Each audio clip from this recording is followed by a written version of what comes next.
I'm Andrew Mason. Thanks for joining me on this week's edition of Mason's Mailbag. And speaking of those coaches, the first question here deals with that from Carlos Barber, who says, Mike McCoy talked about changing what the offense does from week to week.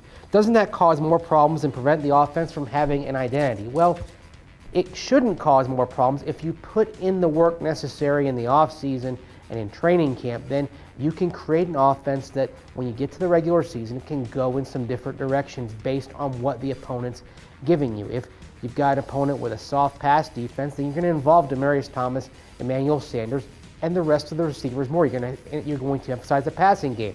If it's a weak run defense that you're facing, emphasize the running game. In fact, you look at some of the teams the Broncos faced this year, particularly in the late season when the word was clearly out and it was on film that the Broncos had a shaky run defense. Teams started pounding at the Broncos, pounding, and that caused some problems. And you can even go back to the San Diego game in Week 6. Mike McCoy, head coach of the Chargers back then, look at their game plan on offense. Early on, get the ball to the tight ends. Another weak point of the Broncos defense at times. Late in the game, run the ball. Melvin Gordon.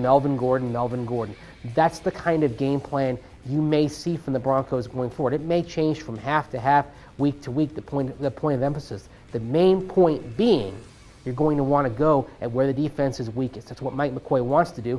It's what the Patriots did throughout the season, have done throughout the years. It's where the Broncos want to go in 2017.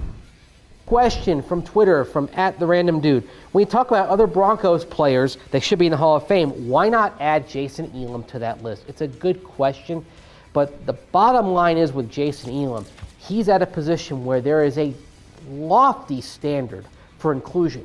You only have two pure kickers in the Hall of Fame, Jan Stenerud and then Morten Andersen, whose selection was announced this past week. And Jason Elam, while he had a brilliant career, when he retired, he did not lead the league in terms of points by a pure kicker all time.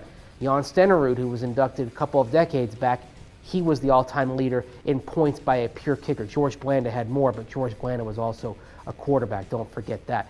And then you look at the percentages, and in terms of field goal percentage, Jason Elam, 80.7%, great career. But when he finished, when the 2009 season concluded, Elam was 22nd all-time in field goal percentage. Again, very good, but that's not going to be a Hall of Fame type number when you're talking about a very high standard for kickers.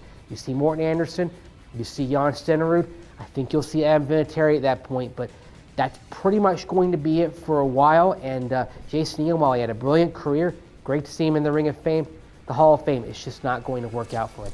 Thanks for your questions, and if you want to on next week's mailbag, go to denverbroncos.com/Mason's Mailbag. Find me on Twitter, I'm @MaceDenver. Please use the hashtag AskMace. Until next week, take care, and thanks for watching.